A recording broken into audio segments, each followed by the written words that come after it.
Pessoal, está gravando então, né, nossa aula de Direito Falimentar do sexto semestre, oitavo semestre matutino, né, oitavo semestre matutino, do dia 1º de setembro de 2020. Pessoal, e a gente estava estudando na semana passada os institutos gerais da Lei de Falência, né, o artigo 1º, o artigo 2º e o artigo 3º. Nós vimos que pelo artigo 1º, a lei de falência só se aplica para quem for empresário, seja empresário individual, seja sociedade empresária, mas só se aplica para quem for empresário. Depois, nós estudamos o artigo 2º e vimos que existem algumas empresas, né, que exercem atividade econômica, que são empresas mesmo, que, apesar de serem empresas, não se sujeitam à lei de falência, né, são excluídos da lei de falência. Primeiro, os totalmente excluídos, que jamais se sujeitarão à lei de falência e, portanto, jamais poderão falir ou passar por um procedimento de recuperação de empresa, que são as empresas públicas e as sociedades de economia mista. E também os parcialmente excluídos, que no primeiro momento não se sujeitam à lei de falência, porque na verdade se sujeitam à intervenção das entidades regulamentadoras. E, após a intervenção, se a entidade interventora entender que é caso de falência ou de recuperação, essa entidade regulamentadora é que deverá, então, requerer essa falência ou recuperação. E a gente deu vários exemplos, então, de empresas regulamentadas e entidades regulamentadoras. O primeiro exemplo foi a instituição financeira, que é regulamentada pelo Bacen, né? Depois, as seguradoras, que são regulamentadas pela SUSEP, também os planos de saúde, que são regulamentados pela ANS, e aí algumas outras. E depois, pessoal, a gente estudou o artigo 3º, que traz para a gente a competência na lei de falência, né? E nós vimos que a competência na lei de falência ela é dada primeiro pela justiça, né? E o processo de falência tramita sempre na justiça estadual, né? Independentemente dos créditos que estiverem sendo veiculados ou discutidos naquele processo, o processo de falência ele tramita na justiça estadual. Ainda que sejam débitos trabalhistas, ainda que sejam débitos federais, né, como tributos federais, com contribuições ao INSS, né, contribuições previdenciárias, o processo de falência tramita sempre na justiça estadual.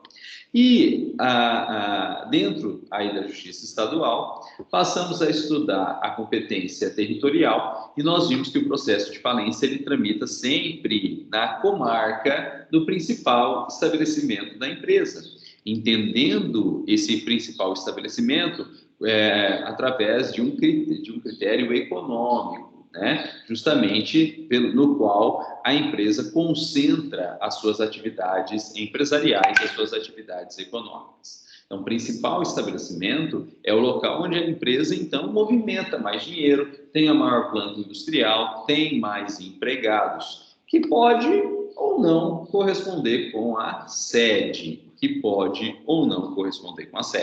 Mas a falência ela é pautada, então, pelo principal estabelecimento econômico.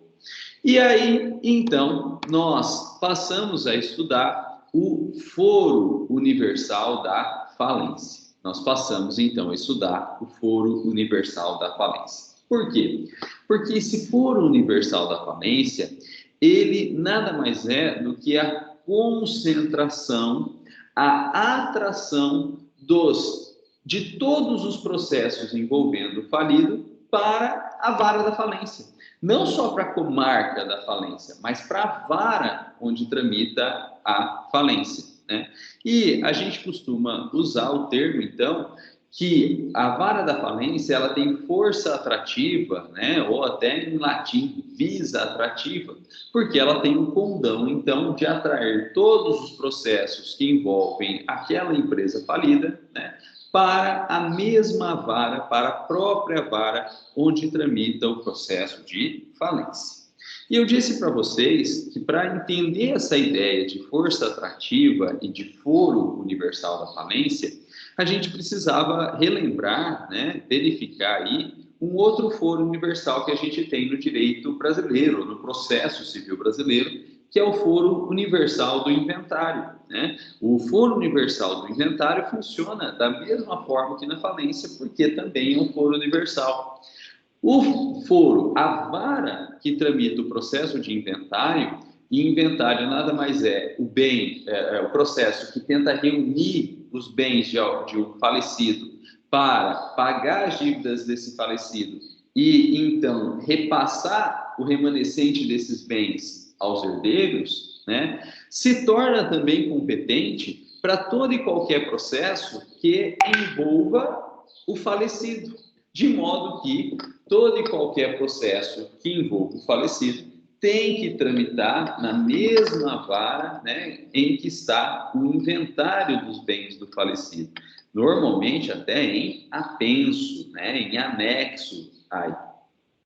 E por que, então, que a gente tem o foro universal do inventário? Porque o juiz do inventário, ele tem que saber tudo o que aconteceu com aquele falecido, né? Ao menos patrimonialmente, o juiz do inventário, ele tem que saber tudo o que aconteceu com aquele falecido. E a única forma dele saber tudo o que aconteceu é reunindo para ele, o mesmo juiz do inventário, todos os processos. E aí sim é que ele vai conseguir apurar, então, tudo que o falecido tinha, tudo que o falecido devia, pagar os tributos e dividir, né, partilhar o remanescente entre os herdeiros. E essa é a mesma ideia da falência, né? Só que aqui a gente não tem morte natural, a gente tem uma morte aí jurídica, né? Morte da empresa. Mas a falência não deixa de ser um inventário, né? A falência não deixa de ser um inventário, não de uma pessoa natural, mas de uma pessoa, de um empresário, né? Não de uma pessoa natural, né? Não uma morte natural, mas a morte da empresa, a morte do empresário. Então, da mesma forma, o juiz da falência ele precisa saber tudo que envolve o falido, né? Tudo que ele tinha, tudo que ele devia, para pagar tudo que ele devia e por fim aquela empresa né? Então, a falência é também um foro universal, porque o juiz da falência tem que conhecer todas as relações jurídicas patrimoniais envolvendo o falido. E aí, a única forma é reunindo perante o mesmo juiz, que é o juiz da falência, todos os processos envolvendo o falido, né? E aí, então, onde quer que estejam os processos, eles vão ser suspensos e o juiz do outro processo, o juiz que preside o outro processo, vai remeter os autos para o juízo da falência, né? Quando o processo era físico, né, embalava o processo na origem, punha no malote e remetia fisicamente o processo. Hoje, como o processo é digital, a gente quer que a remessa seja também digital. Mas, eventualmente, por conflito, né, por incompatibilidade de sistemas digitais entre os tribunais, pode ser que essa remessa digital não seja possível, e aí, então, vai ter que verificar o melhor meio para viabilizar essa remessa, e, na pior das hipóteses, imprime também o processo na origem e remete, então, esse processo de forma física para o destino, que é a vara da falência. Chegando na vara de falência, ele vai ser escaneado e, então, redistribuído por dependência ao processo de falência e vão tramitar conjuntamente. Bom, pessoal, e aí a gente tinha verificado de que como que decretada a falência em uma determinada vara, as outras varas do Brasil inteiro vão ficar sabendo da existência daquela falência, da existência naquela vara e vão, então, remeter os autos do Brasil inteiro para aquela vara de falência. Como que isso é possível? Decretou a falência na segunda vara civil de Fernandópolis, como que processos que tramitam em varas do Acre, de Manaus, né,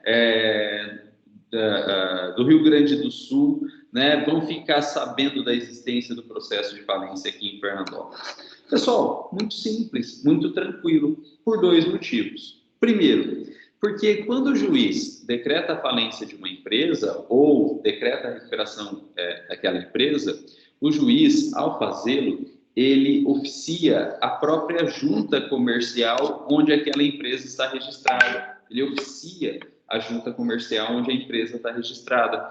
E a junta comercial, então, averba no registro da empresa a existência daquele processo de falência ou de recuperação de empresa, com todos os dados, né?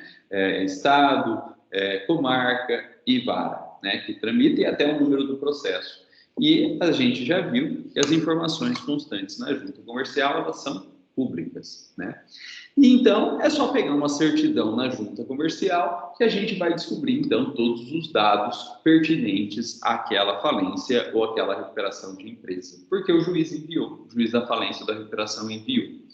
Mas, na verdade, não precisa nem pegar uma certidão para a gente ter a informação de que aquela empresa encontra-se em regime falimentar ou recuperação de empresa. Porque quando a junta comercial, então, recebe o ofício do juiz, né, informando a decretação da falência ou da recuperação e averba essas informações no prontuário aí da empresa, a própria junta insere, acrescenta no nome da empresa, no nome empresarial da empresa, a informação que ela está em regime de falência ou recuperação. Então, vai ficar o nome da empresa como era antes, tracinho em falência ou então tracinho em recuperação de empresa, né? E a gente já viu que o nome empresarial é a forma de identificação da empresa. E tudo, então, que constar o nome empresarial da empresa vai ser alterado para constar, então, o nome empresarial, tracinho em falência, o nome empresarial, tracinho em recuperação de empresa, né? Consequentemente, fica bem tranquilo, né? Porque é a identificação da própria empresa, é o que consta de todos os documentos que a empresa faz, inclusive boleto, né? Contratos, né? Cheques, né? Que ela se encontra em falência ou recuperação de empresa, né? Então, essa informação fica bem tranquila.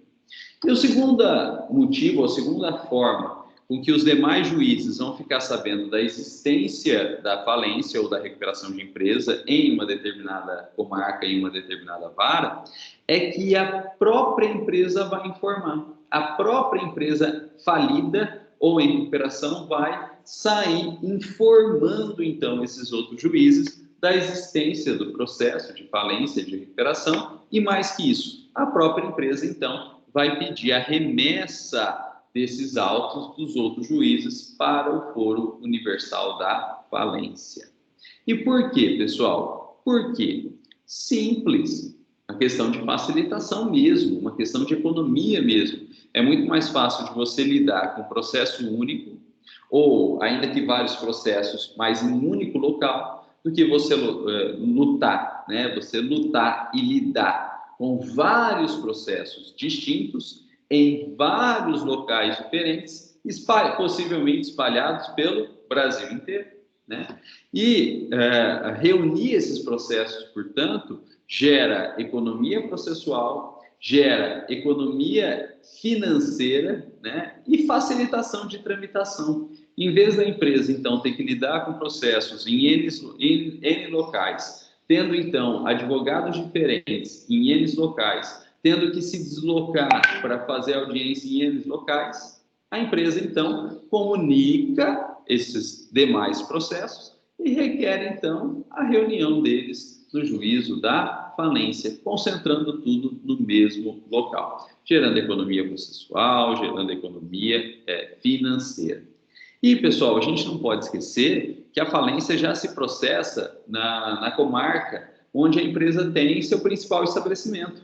Então, na verdade, reunir naquele local do principal estabelecimento, é uma pátria vantagem para a empresa, porque lá ela já tem estrutura, né? Lá ela já tem estrutura. Então, o principal estabelecimento está lá, provavelmente ela já tem departamentos técnicos como contabilidade, jurídico, né? E aí vai ficar muito mais tranquilo para ela, né, litigar naquele determinado local do principal estabelecimento dela, né? Então, a própria empresa comunica, né? E aí, recebendo o comunicado da empresa, né, os outros demais juízes suspendem o processo e depois remetem esse processo para o foro universal da falência, para a mesma vara onde tramita o processo de falência. Pessoal, e outro dia, né, a Thaisa me ligou à tarde e para fazer uma pergunta, né, de processo. Ela tem uma ação de cobrança, eu tinha uma ação de cobrança contra uma empresa, né?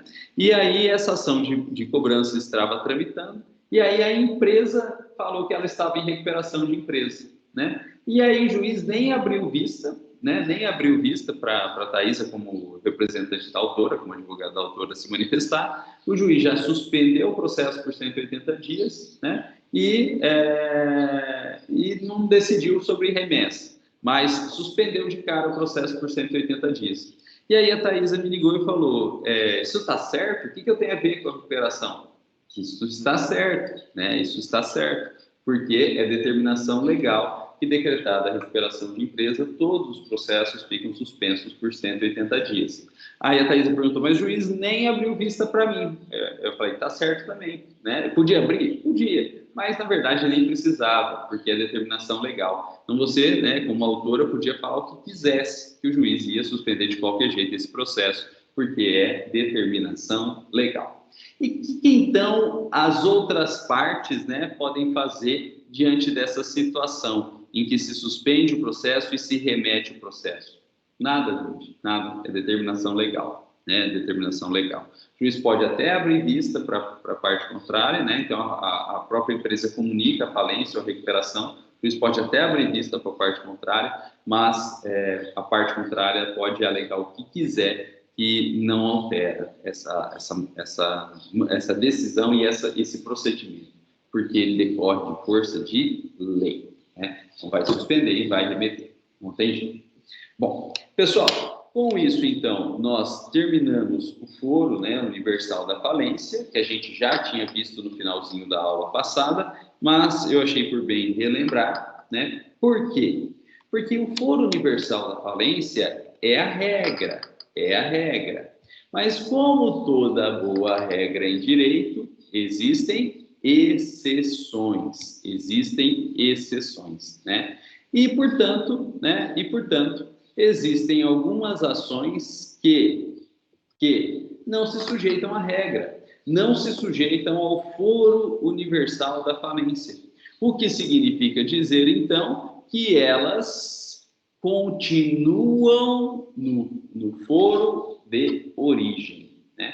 Então, nós vamos ver exceções ao foro universal da falência, e as exceções do foro universal da falência significa dizer que existem algumas ações que permanecem na origem, que não se sujeitam ao foro universal, que não são remetidas ao foro universal e permanecem, então, na vara de origem. Pessoal, e são 3 exceções, ou 3 grupos de exceções, ou 3 regras de exceções. A primeira exceção é essa que está selecionada na tela para vocês aí, né? Processos, então, que tenham a empresa falida como autora e não tenham relação direta com a falência, né? Então, processos que tenham a empresa falida como autora e não têm relação direta com a falência não serão remetidos para o juízo da falência. E o primeiro exemplo, pessoal, são as ações pessoais que envolvam o empresário individual, né? Ações pessoais que envolvam o empresário individual, né? O empresário individual é pessoa física, é pessoa natural, então ele pode ter ações pessoais. Essas ações pessoais, movidas aí pelo empresário individual, pessoa física, não se sujeitam ao foro universal da falência e elas tramitam, então, na sua vara de origem, né? E nós temos alguns exemplos. Por exemplo, a ação de investigação de paternidade, né? Ação de investigação de paternidade, seja movida pelo empresário, né? Seja movida contra o empresário. É ação pessoal, né? Ela não vai ser deslocada para o juízo da falência.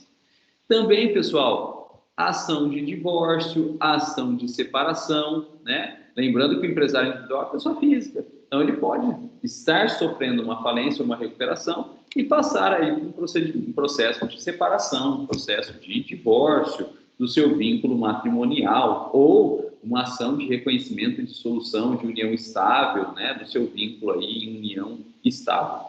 Essas ações são pessoais, elas não se sujeitam à lei de falência e, consequentemente, né, elas não são atraídas para o juízo da falência. Elas vão tramitar na sua vara de origem, aí no seu foro de origem. E também, pessoal, um segundo exemplo, olha só, é o remédio constitucional do mandado de segurança, né? O remédio constitucional do mandado de segurança. Também não é atraído para o juízo da falência, ainda que, eventualmente, o que se discute ou que se discuta dentro daquele mandado de segurança é relação tributária. Ele não é remetido para o juízo da falência, ele permanece aí na sua vara de origem, né?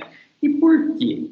Por que o mandado de segurança em específico não é remetido, né? Permanece na sua vara de origem? Porque a competência do mandado de segurança é dado pelo domicílio aí, né, profissional da autoridade coatora do mandado de segurança, né? E, consequentemente, né, essa é uma norma cogente, essa é uma norma obrigatória, para permitir que a própria autoridade coatora consiga, de fato, fazer a sua defesa. E a gente não pode esquecer que a autoridade coatora, quando apresenta a sua defesa, mais que a si, ela está defendendo o ato que ela praticou, e esse é um ato público, esse é um ato do Estado. Então, ela está defendendo, na verdade, o próprio Estado, né? E para permitir, então, essa melhor defesa do Estado, é que o mandado de segurança ele tramita, então, no domicílio profissional da autoridade coautora, né? E não vai se sujeitar à lei de falência e não vai ser remetido ao foro universal da falência, né? Então, o mandado de segurança, ele não é remetido, ele permanece na sua vara de origem, que é a sede profissional da autoridade coatora. Pessoal, e essa é a primeira regra. Então, processos que tenham a empresa falida como autora e não tenham relação nenhuma com a falência. Primeiro, ações pessoais, né, do empresário individual, que é pessoa física, então pode ter, e mandado de segurança, ainda que em matéria tributária, não é remetido para o foro universal da falência. Pessoal, a segunda regra, ela diz respeito aí, olha só, a processos de competência absoluta em razão da matéria, que define as justiças competentes. Então, também não são remetidos para o foro universal da falência processos de competência absoluta em razão da matéria, que define aí as justiças competentes. Pessoal, nós já estudamos aí, né, se eu não me engano, em teoria geral do processo, lá atrás, e vocês complementaram, aprofundaram demais esse estudo das competências, das justiças competentes. E vocês viram aí que existem justiças especializadas, né, e também justiças comuns. E a competência dessas justiças especializadas e comuns é uma competência absoluta, e, portanto, não pode sofrer alteração, além de que estão previstas na própria Constituição, de modo que não seria qualquer leizinha infraconstitucional que alteraria a competência das justiças. E não é qualquer leizinha, não é a lei de falência que vai alterar a competência das justiças. Então, os processos que tramitam aí em justiças especializadas não são atraídos pela vara da falência. E também, olha só, processos que tramitam na justiça comum mais federal também não são atraídos para a vara da falência. Por quê? Porque a vara da falência, né, é uma vara estadual, E a competência da vara estadual é residual. A vara estadual, né, a vara da justiça estadual, ela só pode julgar o que não for de competência das demais justiças. É uma competência residual. Então, não tem como tirar das demais justiças, né, e trazer para a vara da falência, que é uma vara, na verdade, estadual, que é uma vara residual. Então, o que é eleitoral é da Justiça Eleitoral, o que é penal militar é da Justiça Penal Militar. Nem teria a ver com a falência. Mas veja só, o que é trabalhista continua sendo trabalhista, não é remetido. E o que é federal continua sendo federal, não é remetido. Então, processos trabalhistas e processos federais têm a ver com falência, sim. Tem a ver com falência, sim. Porém, em razão da competência material, em razão da competência da justiça, eles não são remetidos para a justiça estadual, para a vara da falência. E tem que ser assim, pessoal, porque o juiz estadual da falência não pode julgar matéria trabalhista. O juiz estadual da falência ele não pode julgar a matéria federal, né? Então, os processos trabalhistas e os processos federais, eles permanecem na vara de origem, na vara trabalhista, na vara federal. Eles não são remetidos para o juízo da falência, né? Que é um juízo estadual. E nem poderiam, porque o estadual não tem, o juiz estadual não pode julgar matérias trabalhistas, não pode julgar matérias federais. Bom, pessoal, e aí vai vir aquela pergunta. Professor, estranho. Você está dizendo que o processo federal e o processo trabalhista não são remetidos para o foro universal da falência. Verdade, estou dizendo isso. Mas, né, a gente já ouviu falar, até já foi comentado em aula aí, que a falência e a recuperação de empresa paga os débitos do falido, inclusive trabalhista e federal. Eu já ouvi na rua que, inclusive, os débitos trabalhistas têm privilégio, são pagos em primeiro lugar na falência. Como que isso é possível, então, se você está dizendo agora que os processos trabalhistas e federais não são remetidos na falência, mas eu sei, e eu estou confirmando, eu, Rodrigo, estou confirmando agora, que os trabalhistas e federais sim são pagos na falência. Como que isso é possível? Pessoal, funciona assim. Olha lá. Os processos trabalhistas e federais, eles não são remetidos. Até o trânsito em julgado da sentença de liquidação. Eles não são remetidos até o trânsito em julgado da sentença de liquidação. Então, veja, o processo trabalhista e o processo federal, ele vai tramitar por toda a sua fase de conhecimento na justiça de origem, trabalhista e federal. Incluindo, claro, dentro da fase de conhecimento, toda a fase recursal, de primeiro para o segundo, de segundo para o terceiro, até chegar no STF e transitar em julgado, acabando então a fase de conhecimento. Aí vai começar a fase de execução, a fase de cumprimento de sentença. Onde? Na vara de origem, na vara trabalhista e na vara federal. Então, a execução, o cumprimento de sentença também é feito na vara trabalhista e na vara federal. E aí que durante esse procedimento tem que ser feito primeiro a liquidação do débito, né? E toda liquidação do débito é feito na vara de origem, até que é proferida então uma sentença de liquidação, ou uma sentença homologatória dos cálculos, né? Uma sentença de liquidação, ou uma sentença homologatória dos cálculos. Essa sentença é passível de recurso. Esses recursos vão tramitar onde? Na justiça de origem, trabalhista e federal, podendo chegar também de novo até o STF, E aí, transita em julgado. Onde? Na justiça de origem, trabalhista ou federal. Porém, quando transita em julgado, o juiz de origem, trabalhista ou federal, ele não tem outra coisa para fazer senão viabilizar o pagamento. E se não houve pagamento voluntário, a única forma de viabilizar esse pagamento é realizar a penhora de bens.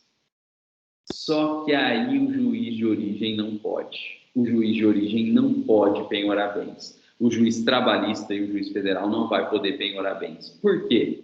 Porque existindo uma falência ou uma recuperação de empresa, todos os bens estão sendo cuidados pela vara da falência ou de recuperação. E o juiz, e um outro juiz, então, ele não vai poder penhorar bens, porque todos os bens estão dentro da falência ou da recuperação. E aí, o que o juiz de origem trabalhista ou federal faz? Como ele não pode penhorar bens, aí sim, e somente nessa fase, nesse momento processual, remete os autos à vara da falência ou da recuperação de empresa, né? Então, os processos tramitam inteirinho na vara de origem trabalhista e federal até o trânsito em julgado da sentença liquidatória ou homologatória dos cálculos. E aí, então, depois que seria o procedimento de penhora e não pode ser feito na vara de origem, é que a vara de origem trabalhista ou federal remete os autos para a vara da falência ou recuperação de empresa. E aí chega o processo, então, trabalhista ou federal na vara de origem, né? Na vara de destino, que é a vara da falência ou de recuperação de empresa. E aí o juiz da vara de falência e recuperação de empresa toca o processo dali para frente, E aí sempre vem aquela pergunta: professor, mas o juiz estadual, da vara da falência, vai poder então tocar o processo trabalhista ou federal dali para frente? Vai. Por quê? Porque não tem mais conteúdo decisório, né? É só realizar pagamento, né? Então, o juiz estadual ele não pode decidir em matérias federais, em matérias trabalhistas e matérias federais. Mas tudo já foi decidido na vara de origem. E cabe, então, ao juiz estadual apenas realizar pagamento. Então, não há problema de competência, não há usurpação de competência trabalhista ou federal pelo juiz estadual, porque, na verdade, ele não vai propriamente decidir nada. Tudo já foi decidido, tudo já foi transitado e julgado, já houve preclusão, então, de todas as possíveis discussões, só falta pagar. E pagar, então, qualquer juiz pode, né? Inclusive, e principalmente, o juiz da falência, porque o objetivo dele ali é pagar, né? É realizar os pagamentos. Então, não tem problema nenhum. É assim que funciona, né? É assim que funciona. Pessoal, e claro, que quando eu falo que o juiz da falência vai tocar o processo dali para frente, não é que ele vai tocar o processo trabalhista também, ou o processo federal. Não, na prática, esses processos terminaram, né? O que ele quer ali é só o valor para ele saber o que ele tem que pagar, né? E aí ele vai pegar, então, esses valores e esses credores e vai habilitar no processo da falência para ele, então, poder fazer o pagamento. E ele não faz o pagamento no processo trabalhista, no processo federal. Ele vai fazer o pagamento, na verdade, no processo de falência. Então, ele pega o processo trabalhista e o processo federal para fim de habilitação do crédito no processo de falência, né? E aí ele realiza esses pagamentos, então, dentro do processo de falência. É assim que funciona. Bom, pessoal, e a última exceção, né, a última regrinha de exceção é essa aqui que está selecionado na tela para vocês. A última regrinha de exceção aí é que está selecionado na tela. E, não são remetidos para o juízo da falência, não são remetidos para o juízo da falência processos de competência da Justiça Estadual, enquanto não tornado líquido e definitivo o crédito, né? Processos não são remetidos, então, processo de competência da Justiça Estadual, enquanto não tornado líquido e definitivo o crédito. Bom, olha só, pessoal, processos, então, da própria Justiça Estadual. Pode não ser do mesmo estado, pode ser de outro estado e, portanto, de outra justiça estadual. Mas é tudo justiça estadual, independente do estado aí. Então, vale tudo. Processos do mesmo estado, da falência, mas também processos de outros estados, né, de outras justiças aí em relação à falência.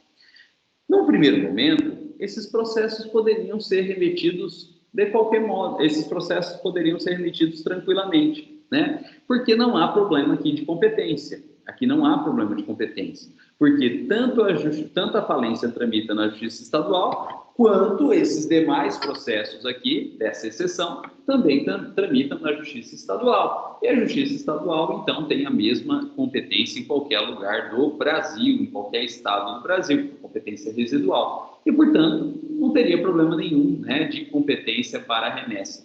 Tanto faz se o processo vai tramitar na Justiça Estadual da origem ou se o processo, então, vai tramitar na Justiça Estadual da falência, do destino, tanto faz, né? Não é um problema de competência. Poderia, sim, remeter esses autos tranquilamente. Porém, por uma questão de facilitação, a lei entendeu que não seria interessante remeter esses processos logo de cara. Apesar de possível, porque é tudo justiça estadual, não seria interessante remeter esses processos logo de cara.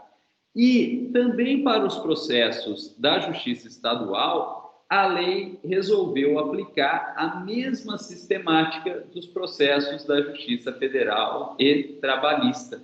De modo que, mesmo os processos estaduais, né, não são remetidos enquanto ilíquidos. Mesmo processos que tramitam na Justiça Estadual, eles não são remetidos enquanto ilíquidos.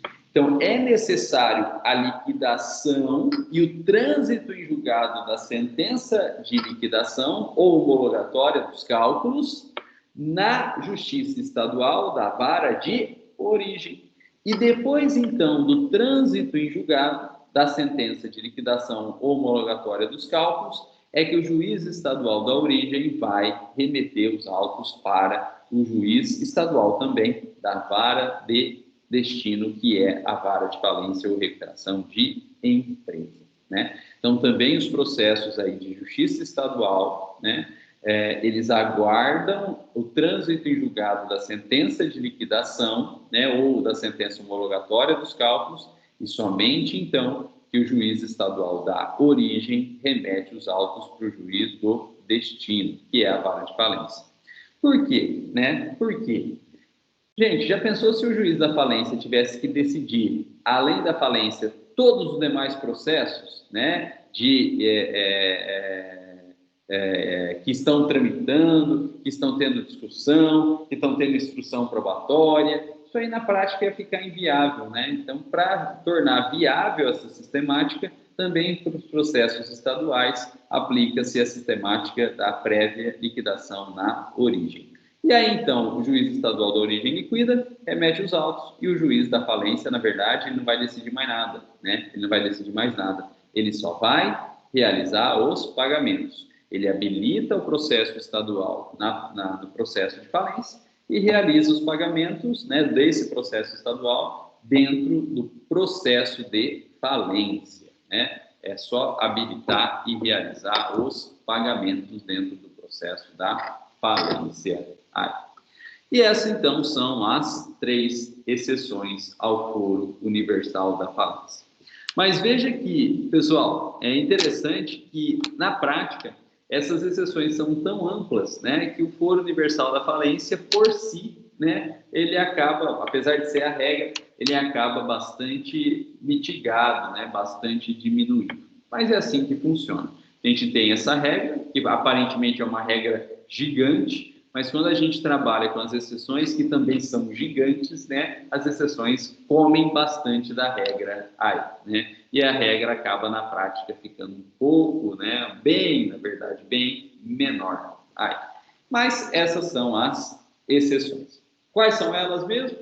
Ações que o falido é autor e que não tem nada a ver da falência, pessoais e mandado de segurança. Segundo, os processos de competência absoluta de justiças especializadas, como a trabalhista e a federal, e também processos que ainda que sejam da justiça estadual, enquanto permanecerem ilíquidos, né? Enquanto permanecerem ilíquidos. Mas tanto os processos da trabalhista e da federal, quanto da estadual, uma vez liquidados, a eles são remetidos para o foro universal da falência. E com isso aí, nós terminamos o foro universal da falência, terminamos os institutos gerais da falência e da recuperação de empresa E aí, então, a gente pode iniciar a falência propriamente dita, o estudo da falência propriamente dita. Mas antes, pessoal, né, eu vou abrir para vocês aí. Alguém tem alguma pergunta? Alguém tem um comentário, uma sugestão? Fiquem à vontade, né? Fiquem à vontade.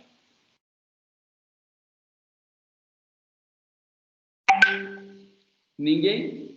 Ninguém tem uma pergunta, dúvida, sugestão, comentário? Então a gente segue aí, né, estudando a falência.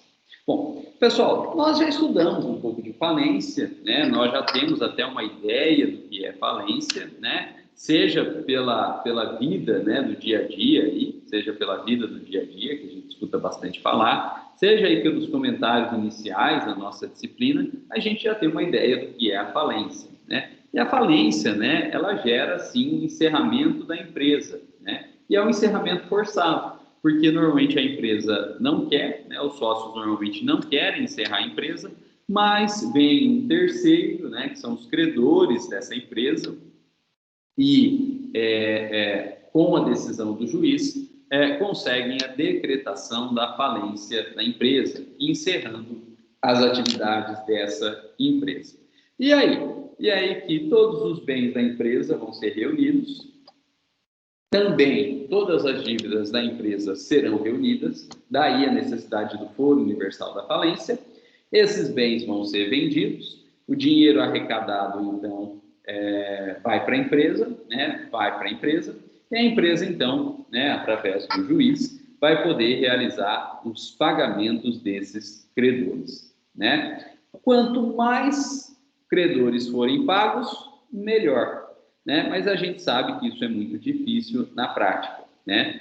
E acaba os bens, né? Acaba o dinheiro, sem ser possível na prática pagar todos os credores. E aí eu sempre pergunto, pessoal, quando que acaba a falência? Quando acaba os bens ou quando acaba as dívidas? Quando acaba os bens, né? Porque se não tem mais bens, não tem mais dinheiro, não tem mais como pagar, né? E aí não importa que sobrou gente, a falência vai acabar, né? Pelo menos o processo da falência vai acabar, porque não tem mais de onde tirar para pagar, né? E aí, infelizmente, né, pode acontecer, e normalmente acontece, vai ficar gente sem receber. Isso é natural.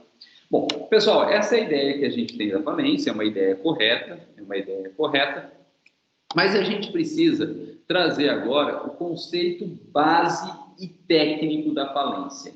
O que é tecnicamente a falência? O que é juridicamente a falência? Pessoal, a falência, ela é uma execução coletiva, também chamada de concursal. Execução coletiva ou execução concursal. E por que a falência é uma execução coletiva ou concursal? Tem tudo a ver com o foro universal da falência, porque a falência ela vai reunir todos os bens, todos os credores, vender todos os bens para pagar o quanto possível as dívidas do falido. Então não é um bem ou um credor, são todos os bens, todos os credores, vende todos os bens e paga o quanto possível das dívidas. E como reúne todos os bens e todos os credores no mesmo processo da falência, tecnicamente a falência, então, é uma execução coletiva ou concursal, né? Execução coletiva ou concursal. Pessoal, e essa sistemática da execução coletiva ou concursal, que é a falência, reunindo todos os credores, todos os bens, vendendo todos os bens para pagar o quanto possível dos credores, ela traz muitas vantagens aí em relação à sistemática da execução individual. E a gente precisa justamente estudar essas vantagens da falência enquanto execução coletiva sobre a execução individual. Olha só, pessoal, primeiro, o que é execução individual? O que é execução individual? Na execução individual, a gente tem um credor só movendo seu próprio processo contra o falido. E como a empresa está em dificuldade econômica, ela não tem um único credor, uma única dívida. Então, consequentemente, ela não vai ter um único processo de execução individual. Ela vai ter, na prática, zilhões, N processos aí de execução individual, né? N processos de execução individual. E isso, na verdade, é muito ruim. Isso, na verdade, é muito ruim. Por quê? Por vários motivos. E, por ser ruim por vários motivos, é que a gente tem uma sistemática muito melhor, com muitas vantagens, também por N motivos, que é a falência, que é a execução coletiva ou concursal. Bom, pessoal, primeira desvantagem da execução individual. A execução individual, ela tem um credor, um processo contra a falência, contra a empresa, né? Mas como está em dificuldade econômica, não vai ser um processo só, vai ser N processos. Então, o Poder Judiciário, na prática, vai ficar abarrotado, porque ele vai ter que lidar com um monte de processo, Cada credor vai ter o seu processo individual e isso, então, vira um bolo gigante para o Poder Judiciário lidar. Segundo problema. Na execução individual, cada credor tem que mover o seu próprio processo. Então, cada credor vai ter que contratar o seu advogado, ajuizar o processo, pagar as custas processuais e aguardar toda a tramitação desse processo para, no final, vir a receber algo. Então, o credor tira dinheiro bom para mover o processo sem ter a certeza se vai receber e quando vai receber. Então, isso acaba gerando um custo para o próprio credor muito grande. E, pessoal, o último problema é que não se sabe se vai receber. Não se sabe se na execução individual vai receber e nem quando vai receber. Por quê? Porque as execuções individuais, elas são pagas segundo uma ordem de penhora. Então, quem moveu o processo, o credor que tenha movido o processo individual antes e tenha conseguido penhorar bem e penhorar antes esse bem, ele vai receber antes também, né? Então, quando o juiz ele tem várias execuções e essas execuções penhoram bem, o juiz leva o bem a leilão, arrecada o dinheiro, mas ele não vai pagar para todo mundo, ele vai pagar em ordem de penhora. Vocês já tiveram processo de execução e vocês sabem que isso recebe o nome de juízo de prelação. Então, o juiz vende o bem, tem várias penhoras, pega o dinheiro, organiza essas penhoras em ordem cronológica de penhora, da mais antiga para a mais nova, e vai pagando O que significa dizer que, na prática, quem demorou para ajuizar o processo e quem demorou para penhorar, fica lá no fim. E provavelmente não vai receber. Então, se você demorou para ajuizar seu processo individual, ou se você demorou para conseguir penhorar um bem da empresa, você está lá no final da lista de pagamento. E a chance de você vir a receber é baixíssima. E em razão, então, desses problemas, é que foi criado, então, né, o sistema da falência, o sistema da execução coletiva ou execução concursal, em que a gente reúne todos os credores, todos os bens em um único processo. Vende todos esses bens e tenta pagar o máximo possível dos credores. Resolvendo, então, esses problemas que eu comentei com vocês da execução individual. Por quê? Primeira coisa, olha só, na falência você tem, em vez de um monte de processos individuais, você tem um processo só. Isso para o Poder Judiciário é uma maravilha, né? Por quê? Em vez do Poder Judiciário lidar com zilhões de processos, ele vai lidar com um só. Tudo bem que é um pátia do processo complexo, né? É muito complexo o processo de falência, mas é um processo só. Então, por mais complexo que seja o processo de falência, ainda é mais fácil lidar com ele, que é um só, do que lidar com zilhões de processos individuais espalhados pelo Brasil inteiro. Então, na prática, isso acaba gerando uma economia de escala, né? Isso acaba gerando uma economia processual muito grande, né? Então, é vantagem para o Poder Judiciário. Segundo, é vantagem também para os credores, né? Isso aqui é vantagem para os credores, né? Por quê? Num primeiro momento, porque eles não precisam contratar o seu próprio advogado, mover o seu próprio processo, pagar seus custos processuais. Eles entram num processo que já existe, que é a falência, né? Eles entram aí num processo que já existe, que é a falência. Então, eles não têm tantos custos assim, né? Gera uma economia para os próprios credores. Eles não têm tantos custos aí. Gera uma economia para os próprios credores.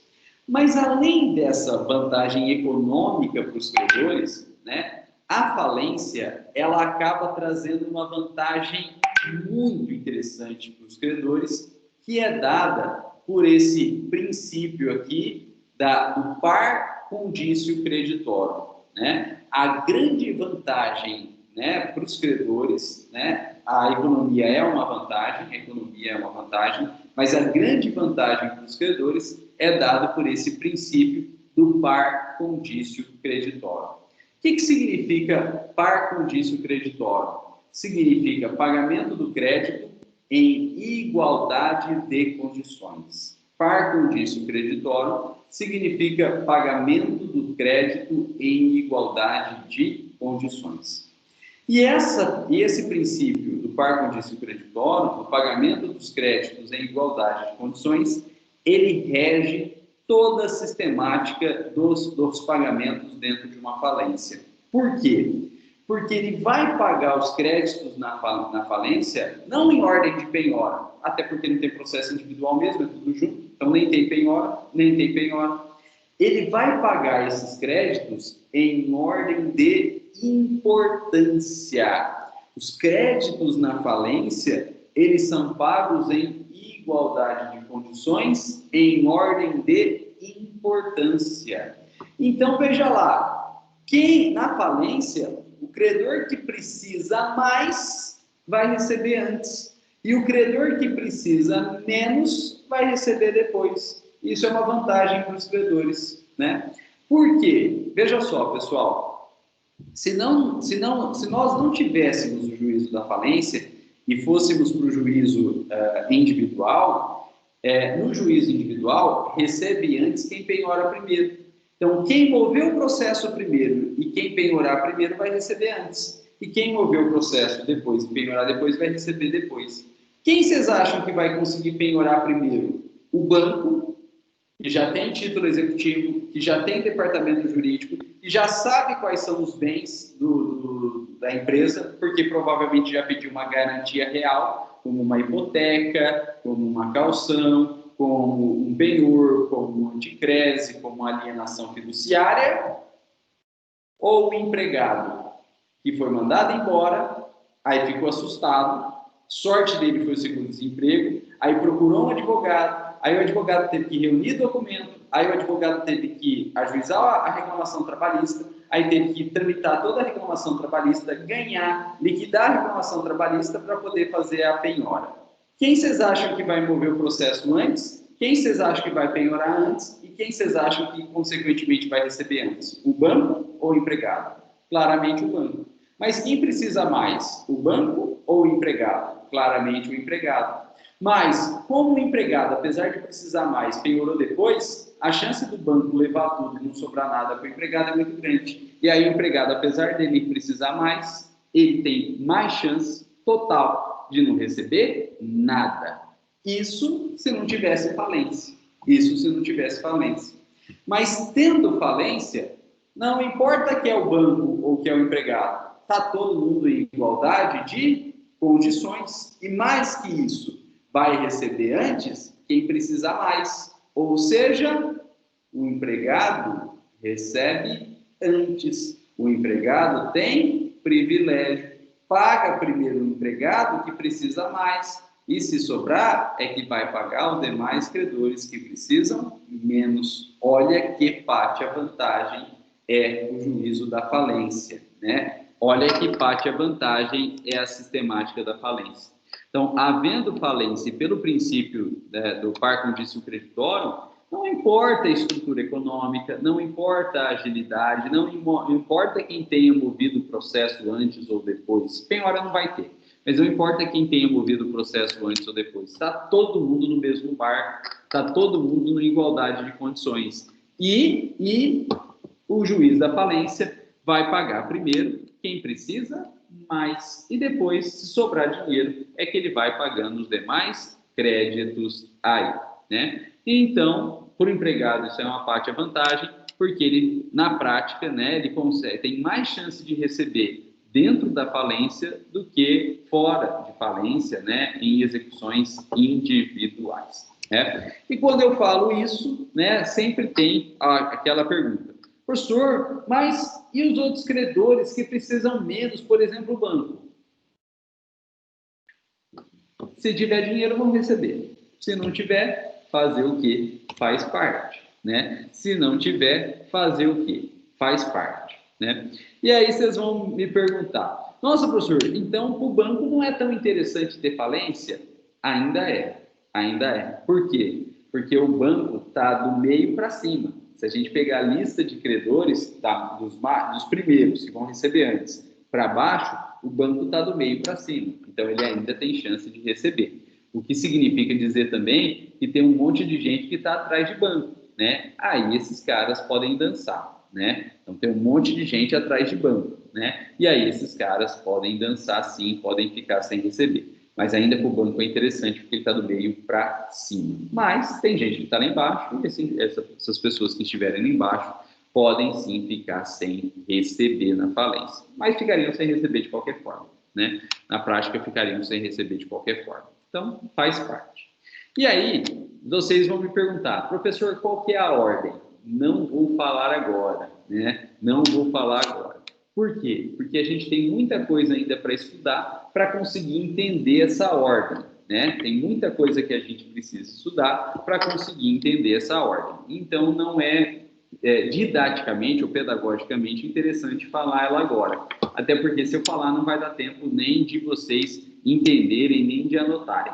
Então peço calma aí, peço calma, a gente vai estudar, mas mais para o final, mas a gente vai estudar. E recomendo que quem tenha ansiedade aí, quem não consiga esperar, que analisem o nosso material, porque no nosso material existe uma tabela com a ordem, né? Existe uma tabela com a ordem, chamada então tabela da ordem concursal, né? Tabela da ordem concursal. E essa ordem também está prevista aí no artigo 88 e 89 da Lei de Falência. Então, quem queira se adiantar e estudar, está no artigo 88 e 89 da Lei de Falência. Mas, nesse momento aí, da aula, ao menos, não é interessante comentar essa ordem concursal aí. Mas saibam que essa ordem concursal é uma ordem de importância aí. Pessoal, e além disso, olha que interessante, além disso, olha que interessante, olha como é justa a falência, olha como é justa a falência. Além dos créditos serem pagos em ordem de importância, né, essa ordem de importância, ela só pode seguir para uma classe inferior de menor importância quando tiver pago todos os credores da classe anterior, da classe mais importante. Então, não é que vai pagar um credor e depois já passa para o credor para a ordem seguinte, um pouco menos importante. Não, né? É pago em ordem de importância e é pago todos os credores daquela mesma ordem de importância. Então, todo mundo recebe daquela classe. E aí, se sobrar patrimônio, é que vai passar para a classe seguinte, né? Um pouco menos importante. E para mostrar essa ideia, para ilustrar essa ideia, eu costumo dar o exemplo de uma torre de copos, né? De um casamento, uma torre de copos de casamento. E tem tudo a ver com a falência. Primeiro, porque falência e casamento está todo mundo triste, né? Falência e casamento está todo mundo triste, né? Então, já começa com essa semelhança aí. Segundo, olha só, no casamento a gente tem uma torre de copos, em que a gente coloca mais copos, um pouquinho menos copos, um pouquinho menos, até chegar no topo que tem um copo só. E a gente explode, então, a champanhe, né? Mira aí, né, na sogra e no sogro, né? Mira aí na sogra e no sogro, se acertar bem. Se não acertar, fazer o quê? Né? E aí, então, pega a champanhe e vai jogar na primeira taça. Vai jogar na primeira taça. E vai jogando champanhe na primeira taça, a primeira taça vai enchendo, até que ela enche por completo. Só quando ela encher por completo é que ela transborda e começa a encher as taças de baixo. E aí, se ainda tem champanhe, a gente continua jogando a champanhe na primeira taça. E ela já está cheia, ela já transborda e vai enchendo as taças de baixo. E se tem champanhe, vai enchendo até que transborda, e aí que passa para a classe de baixo, para a linha de baixo, para a taça de baixo. É igualzinho a falência, né? A pirâmide de taças é a ordem concursal, são os credores, organizado em ordem de importância. A champanhe é o dinheiro, né? A champanhe é o dinheiro. Então a gente vai jogando dinheiro na classe mais importante. Encheu, e tem ainda dinheiro, continua jogando, e aí vai transbordar e vai encher a classe de baixo. Ainda tem dinheiro? Vai jogando, até que enche a classe de baixo. Encheu a classe de baixo? Transborda, né? E aí vai encher a classe, aí continua jogando dinheiro e vai encher a classe de baixo, até que a champanhe acaba, até que o dinheiro acaba, e aí fazer o quê? Não tem como mais encher taça, não tem mais como encher classe de credor, não tem mais como pagar credores aí, né? Mas, pessoal, olha só, na classe em que o dinheiro acaba, a gente vai pagar os credores daquela classe. De que forma? Em igualdade de condições. Então, mesmo na classe onde acaba o dinheiro, todos os credores daquela classe vão receber em igualdade de condições. Pode ser que eles não consigam receber tudo, porque não tem dinheiro para pagar aquela classe integralmente. Mas todos eles vão receber em igualdade de condições, né? De forma a ficar bastante justo aí. E quando a gente fala em igualdade de condições, olha só, essa igualdade de condições dentro da classe que acabou o dinheiro é calculada em percentual, Para ficar justo mesmo, essa igualdade de condições é calculada em percentual. Então é feita assim: somas, não vai, chegou na classe que termina, chegou na classe que acaba o dinheiro, não dá para pagar essa classe integralmente e, consequentemente, vai parar aqui, não vai dar para pagar as classes de baixo. Aí a gente soma o valor total dos créditos naquela classe. Então, somando todos os credores naquela classe onde vai acabar, a gente obtém um valor total da dívida, né? E aí a gente pega quanto de dinheiro que a gente tem e a gente verifica quanto de dinheiro consegue pagar daquela dívida. Não vai pagar a integralidade, mas vai conseguir pagar uma parte daquela dívida total, daquela classe. Quando? 20% daquela classe. Que a gente tem de dinheiro paga 20% do total dos credores daquela classe. Paga 20% do total dos credores? E então, cada credor também vai receber 20% da sua dívida. Cada credor vai receber, então, 20% da sua dívida, né? Então, é pago em percentual. Cada credor vai receber 20% da sua dívida. E aí, né, o valor real vai variar, né? Quem tem uma dívida maior vai receber 20% dela. Então, provavelmente, em número absoluto, vai receber uma quantia maior do que quem tem uma dívida menor. Quem tem uma dívida menor vai receber também 20% dela, mas provavelmente vai resultar, como a dívida é menor, 20% de algo que é menor vai resultar num valor menor também, né? Mas todo mundo recebe o mesmo percentual da dívida. Quem tinha mais para receber, recebe 20%. Em número absoluto vai ser um número maior, mas também está abrindo mão de uma quantia maior.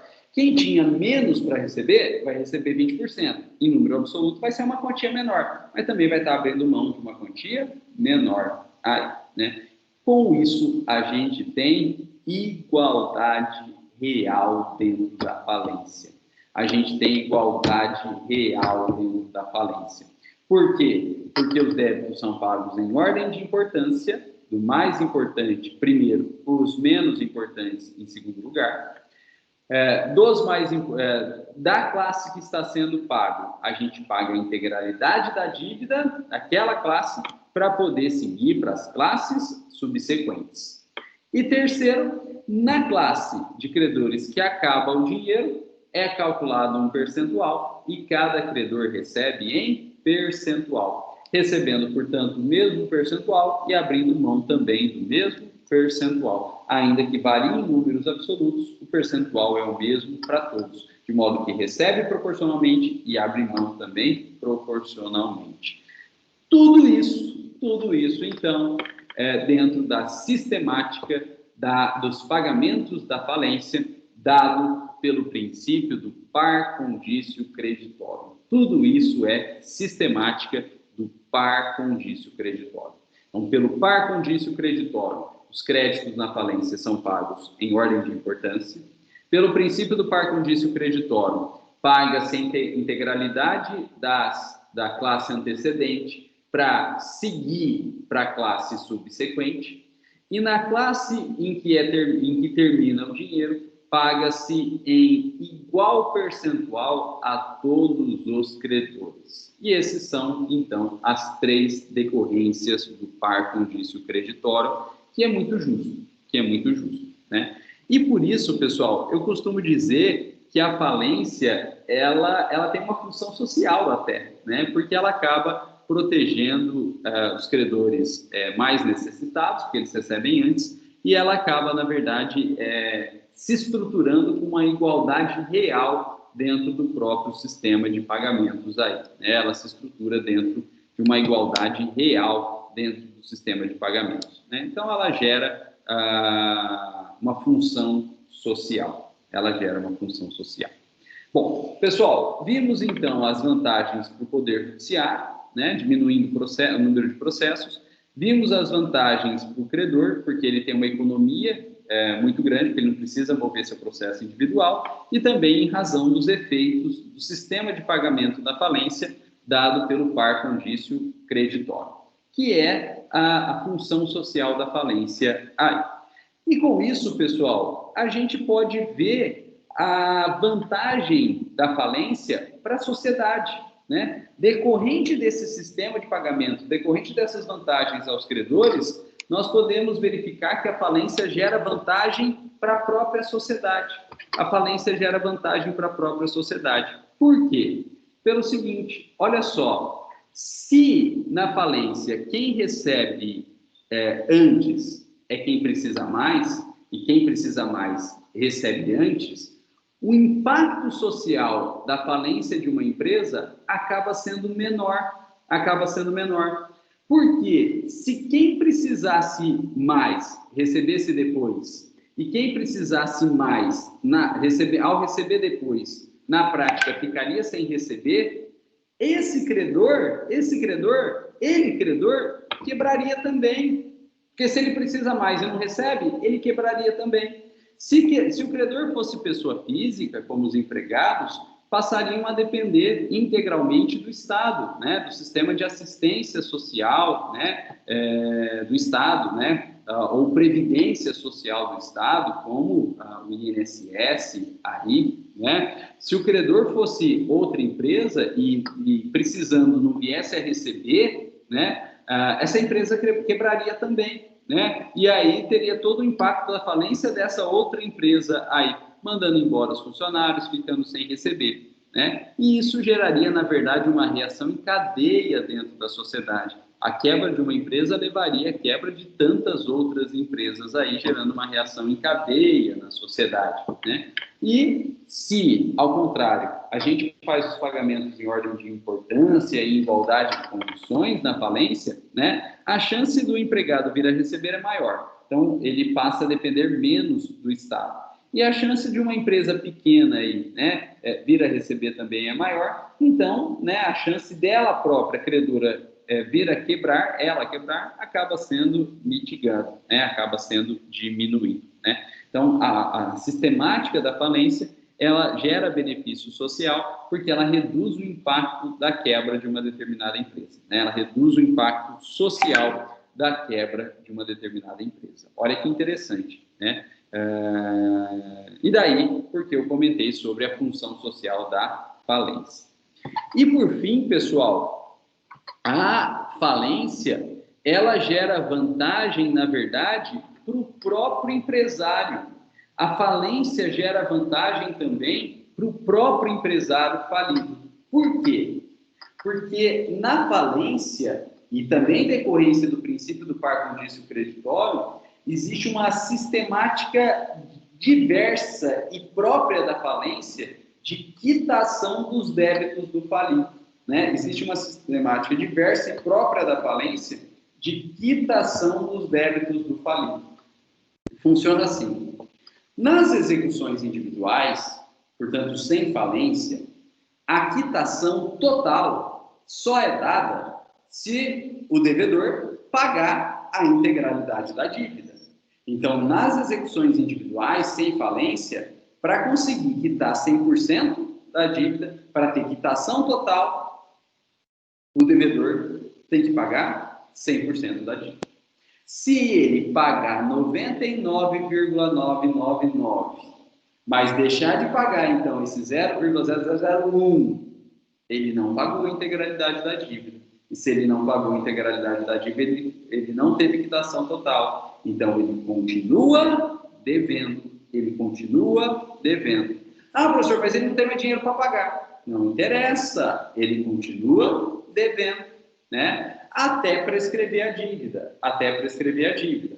Porém, lembrem que na execução, hoje, a gente tem prescrição intercorrente. Mas desde que o processo fique arquivado, fique parado. Se o processo não ficar arquivado, não ficar parado, ficar tramitando, não existe prescrição intercorrente. E aquela dívida não paga. Se o processo não for arquivado, se o processo não ficar parado, ela dura eternamente. Ela dura eternamente. Então, ou paga 100%, ou se faltou uma dívidazinha que não foi pago, não tem quitação e aquela dívida dura eternamente. Essa é a sistemática individual. Essa é a sistemática sem falência. Agora, a gente vai ver a sistemática com falência, justamente para analisar as vantagens do regime falimentar. Na falência, pessoal, existe um sistema especial de quitação.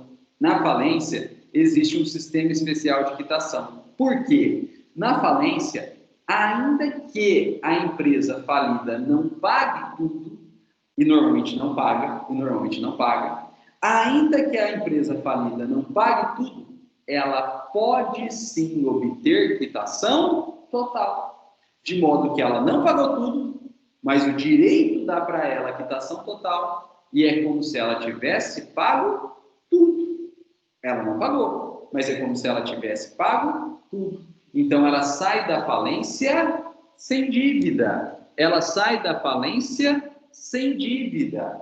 E isso é muito bom, na verdade, para os sócios. Porque se a empresa está saindo da falência sem dívida, nada impede que esses sócios abram uma nova empresa livremente, zero bala, sem dever nada, e passam então a explorar uma nova atividade empresarial, ou a mesma atividade empresarial, uma nova atividade empresarial, mas fato é, voltam para o mercado,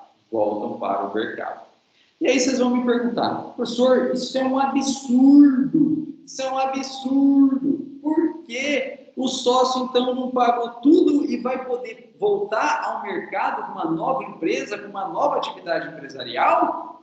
Sim, porque o que a gente quer é que a gente tenha empresas, né? Tudo bem, o sócio quebrou um anterior ali, né?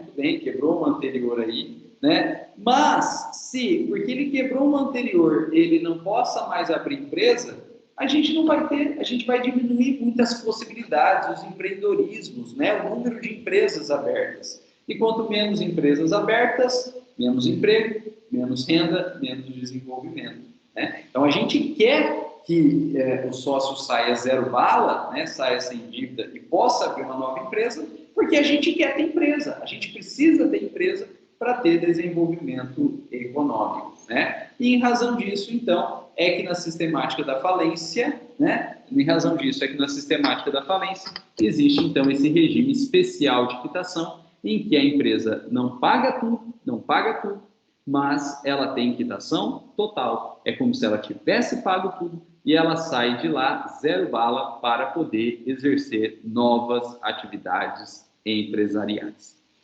Porém, pessoal, né? Porém, não é tão fácil assim, né? Então, eu comentei aí, podendo dar a impressão que é fácil, mas não é tão fácil assim. Por quê?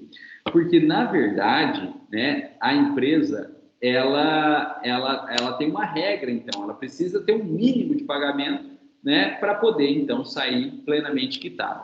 E esse mínimo de pagamento não é tão fácil ser obtido. Por quê? Porque a empresa ela tem que pagar pelo menos 50% dos créditos quirografários, né? Então, para a empresa conseguir quitação total, ela tem que pagar pelo menos 50% dos créditos quirografários. E se ela pagar pelo menos 50% dos créditos quirografários, ela tem quitação total. Ela pagou tudo? Não, porque no mínimo sobrou 50% dos quirografários que ela não pagou. Se ela pagou 50% e só 50%, ela deixou de pagar os outros 50%. Então, ela não pagou 50% dos quirografários. Então, ela ficou com dívida? Materialmente, sim, mas formalmente não, né? Porque se ela pagou 50% dos quirografários e ainda que não tenha pago os outros 50%, ela sai com quitação total. Não dá para a gente definir agora o que é crédito quirografário. Não dá, né? Não dá para a gente definir agora o que é crédito quirografário. Mas saibam que crédito quirografário é a última classe, é a mais baixa da classe. É a mais baixa da classe. Então, na verdade, para a empresa conseguir pagar pelo menos 50% dos quirografários, ela tem que ter pago 100% dos anteriores, que são todos. São todos. Então, ela paga 100% de todos, e quando ela chega na última classe, ela tem que ter condição de pagar pelo menos 50% da última classe. Se ela conseguir pagar 50% da última classe, então, mesmo não tendo pago os outros 50%, ela sai quitada 100%. É como se ela tivesse pago tudo aí. Não é fácil, mas é possível, né? Não é fácil, mas é possível. Não é fácil porque tem que pagar todos os antecedentes e só na última classe é que ela vai ter o benefício. Mas mesmo na última classe ela tem que conseguir pagar metade. Se ela não conseguir pagar metade, nem metade, ela não vai ter esse benefício aí, né? Bom, pessoal, e é esse sistema especial de quitação, na falência que justifica para a gente a existência da chamada autofalência. É esse regime especial de quitação que justifica para a gente a existência da autofalência. O que é a autofalência? A autofalência é a falência pedida pela própria empresa, se não pela própria empresa, pelos herdeiros do empresário ou então pelos sócios da sociedade empresária. Então, a autofalência é a falência pedida pela própria empresa. A própria empresa pede a decretação da sua própria falência. E se não pela empresa, pelos herdeiros do empresário individual ou então pelos sócios da sociedade empresária. E aí vocês vão perguntar, professor, que coisa maluca, por que a empresa pediria sua própria falência? Por que a empresa pediria sua própria falência? Justamente porque se ela pede a sua falência e entra no regime falimentar, ela vai ter esse privilégio de quitação especial. Se ela não pede a falência, ela só tem quitação total se ela pagar tudo. Se ela não tem mais dinheiro para pagar tudo, ela vai ficar devendo. E se ela ficar devendo, dali para a eternidade, ela não pode exercer atividade empresarial. Nem ela, nem os herdeiros, nem os sócios. E, portanto, eles acabam ficando restritos, né? Entre aspas. Eles acabam ficando com nome sujo. e eles não vão conseguir exercer a atividade empresarial. Agora, se a empresa está indo mal das pernas e eles verificam que não vai dar para pagar tudo, é interessante, às vezes, eles correrem e pedirem a falência da própria empresa, a autofalência.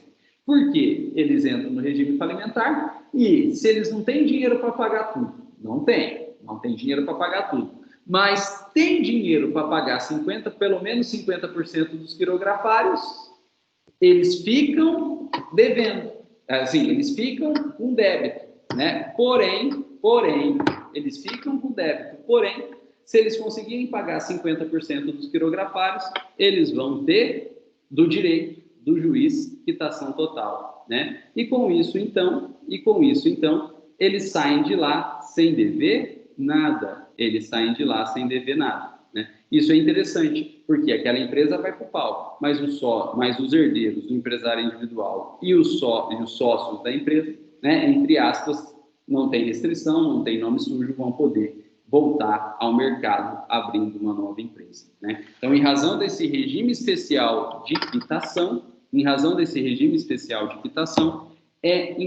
como vantagem à empresa falida, né, é que existe, então, a autofalência. Pessoal, na prática, infelizmente, né, os empresários não optam pela autofalência. Primeiro, por desconhecimento, né? E segundo, por receio mesmo, né? Falência, isso vai ser um trabalhão. E é verdade, é um trabalhão. Mas veja, às vezes não tem outra forma. E às vezes, quanto antes pedir a falência, melhor, porque você vai estar dentro desse regime especial de quitação. Se você conseguir pagar 50% dos quirografários, você sai limpo, né? Você não paga tudo e sai limpo. Então, é uma pátia vantagem aí, esse regime especial de quitação. Pessoal, e com isso então, a gente terminou essa parte inicial da falência, trazendo o conceito da falência como execução coletiva e trazendo aí as vantagens que a falência tem em relação à execução individual. E para a gente terminar a nossa aula, falta a gente analisar, né, na prática, o que é de fato a falência para o empresário, né, e para os credores do empresário. Para o empresário falido, gente, não há dúvida, né, na prática a falência é muito ruim, porque a falência tem condição aí de levar ao encerramento da empresa dele, né? Então, para o próprio empresário, a falência ela é muito ruim, porque ela leva ao encerramento da empresa, né? Então, o empresário, né, fica sem a empresa dele, fica sem o ganha-pão dele, né? Então, a falência para o empresário, né, é ruim, né? Em última análise é ruim, porque leva ao encerramento da empresa. Tem essa forma especial de quitação dos débitos, mas para o empresário, na prática, a falência é ruim, porque leva ao encerramento da empresa. Agora, pessoal, e para os credores? O que é a falência para os credores? O que é a falência para os credores? Gente, para os credores, a falência nada mais é do que a melhor forma de cobrança de débito. A falência para os credores nada mais é do que a melhor forma de cobrança dos seus créditos contra a empresa. Por quê? Pelo seguinte, olha só. O credor, ele tem um dinheiro para receber da empresa. E tendo um dinheiro para receber da empresa, ele tem duas opções. Primeira opção, ele, credor, pode mover uma ação de execução individual. Move a ação de execução individual. Nessa ação de execução individual, o juiz vai penhorar um bem, na melhor das hipóteses, para o credor vender um bem e pagar uma dívida. Isso vai gerar um impacto para a empresa? Vai, porque ela perdeu um bem, mas ela vai continuar operando. Ela vai continuar operando tranquilamente, sem aquele bem, mas ela vai continuar operando, tranquilamente, mas ela vai continuar operando. Ela não é fechada. Agora, se o credor opta não pela execução individual, mas ele opta por requerer a falência da empresa, se ele opta por requerer a falência da empresa, o credor, então, resolve cobrar o seu crédito requerendo a falência da empresa, é muito melhor. Por quê? Porque, veja só, a falência tem o condão de fechar a empresa. A falência tem o condão de fechar a empresa. Se vocês fossem empresário, vocês não têm dinheiro para pagar os dois, mas vocês têm ajuizados contra vocês uma ação de execução individual e uma falência. Vocês não têm dinheiro para pagar os dois. O dinheiro que vocês têm dá para pagar um só. Qual que vocês vão escolher pagar como empresário? A execução individual, que no máximo vai tomar um bem de vocês, mas vocês vão continuar operando? Ou a falência, que se não paga a falência, fecha a sua empresa? Qual que vocês vão tirar do bolso e vão pagar? Claramente, vocês vão tirar do bolso e vão pagar o crédito da falência. Claramente, vocês vão tirar do bolso e vão pagar o crédito da falência. Porque o crédito da falência pode fechar a sua empresa, então é melhor pagar o crédito da falência logo e acabar com a falência logo. Ah, e a execução individual? Empurra. Devo, não nego, pago quando eu puder. Empurra. Porque não vai fechar a tua empresa mesmo, depois você faz um negócio, às vezes você acerta e aí você consegue ter o dinheiro para pagar, né? Mas a falência você não pode empurrar, porque se você empurrar a falência, ela fecha a tua empresa. Então, veja, aos olhos do credor, a falência é a melhor forma de recebimento dos créditos. Porque se você move uma falência contra uma empresa, e a empresa, então, tem algum dinheiro ainda, a empresa vai correr e vai pagar o débito na falência. Ela não vai fazer isso na execução individual, mas ela vai correr e vai pagar o débito na falência, porque se ela não paga o da falência, a falência fecha a empresa. E então, o credor da falência, né, o credor que pede a falência, acaba conseguindo receber antes. Né? E, pessoal, tudo isso para dizer para vocês que é normal uma empresa ter pedido de falência contra ela. É normal a empresa ter pedido de falência contra ela. Por quê? Porque aos olhos do credor é a melhor forma que ele tem de receber os créditos. Então, se o credor tem essa possibilidade, ele, credor, vai fazer pedido de falência, porque é a melhor forma dele receber os seus créditos. Agora, o fato de ter pedido de falência contra a empresa não quer dizer que ela vai realmente falir. Porque ela vai, na verdade, tirar os seus recursos de onde tiver e ela vai tender a pagar primeiro o crédito da falência. E se ela pagar primeiro o crédito da falência, não tem falência. Né? Então, uma empresa ter processo de falência contra ela é algo normal. O que não quer dizer que ela vai necessariamente vir a falir. Porque provavelmente ela vai privilegiar o pagamento da falência e pagando a falência, acaba a falência e aí ela não fecha, ela não é encerrada. Né?